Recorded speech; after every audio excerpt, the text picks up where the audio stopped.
you awake? I thought I heard you get up. Yeah, I'm awake. Sorry, I just can't sleep. Are you thinking about him? Yeah, a bit. Usually get back to sleep, my love. I'm fine. No, it's okay. What else is on your mind? I don't know. It seems weird, but I had one of the most vivid dreams of my life. I saw a fox on a snowy mountain, just looking confused and worried. Those eyes. I can't get those eyes out of my head. She was running in the windy snow, looking for something. Do you think it has to do with you and what's been going on? I don't know. It was just a dream, Rachel. They're not meant to make sense. A lot's happened the past couple days, that's all. Well, if you're not going to sleep anyway, you should tell me. I want to hear. All right. So, not far from her home, she followed that path to something unexpected.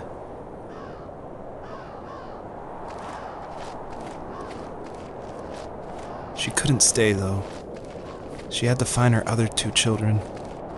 So she took that path. She followed it towards something ancient. Something with answers.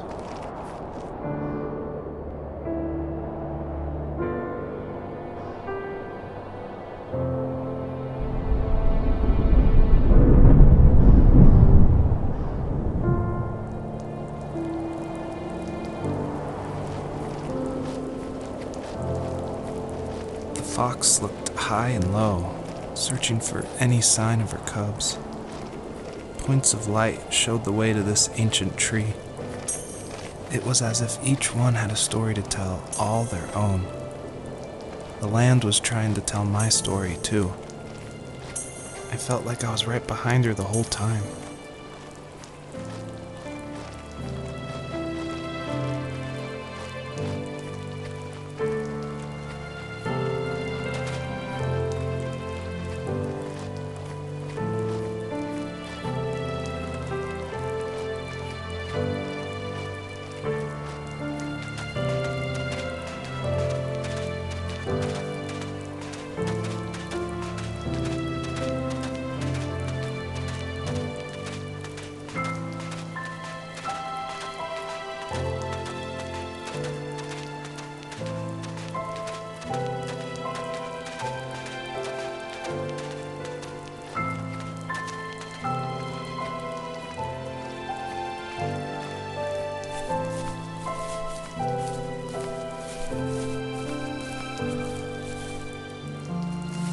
As a kid, did you ever do show and tell in your class? Yeah, I think I only did it once, when I was in the 4th grade. You know how my life was around then. I wanted to show my class what helped pass the time and distracted me, so I brought a dozen paper cranes I had made.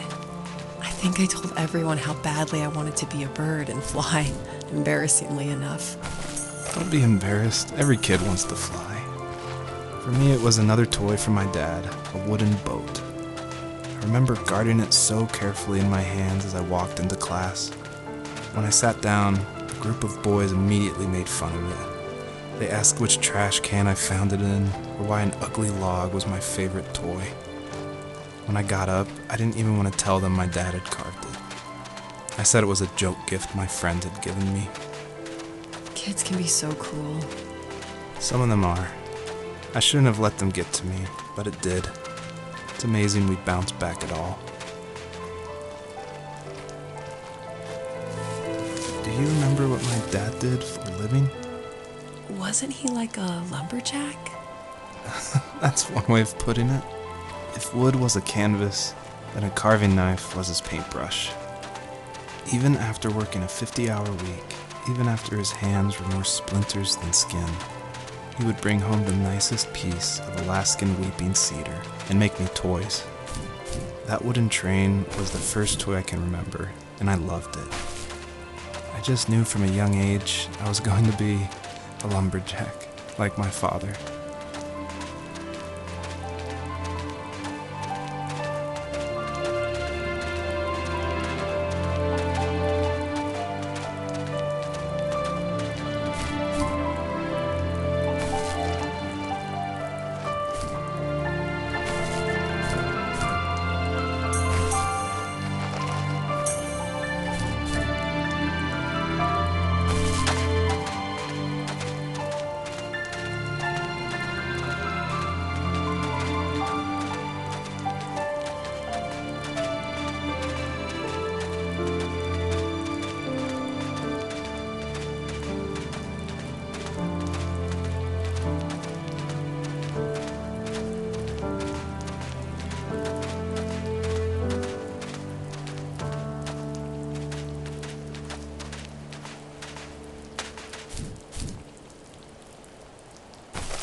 Usually those kids would leave me alone, but somehow they could tell I was different.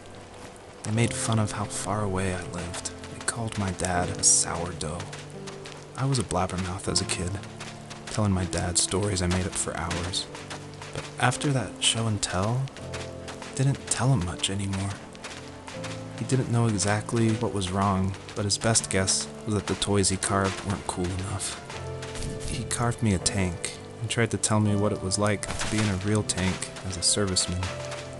I didn't know your dad was in the military. Yeah, in the army. The sad thing is that I'd pretty much forgotten until just now. There's so much I still don't know about him. I'm sorry. He knows how much you love him. You're going to see him again soon and have some closure, I'm sure.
older I got, the more I withdrew. I asked myself, why talk to anybody anyway? Why bother when I'm happy by myself? I started drawing a lot, mostly animals I saw in the woods by my home. I then imagined designing my own hideouts with things like TVs and pantries full of chips and cookies. I think that idea of leaving home and drawing blueprints started my career. I found a lot of solace in that. I'm not surprised, but I did the same thing, you know? There is something special about having a place to call your own. And now look at us. Well, if you count renting in an overpriced city. It's as close as we can get for now.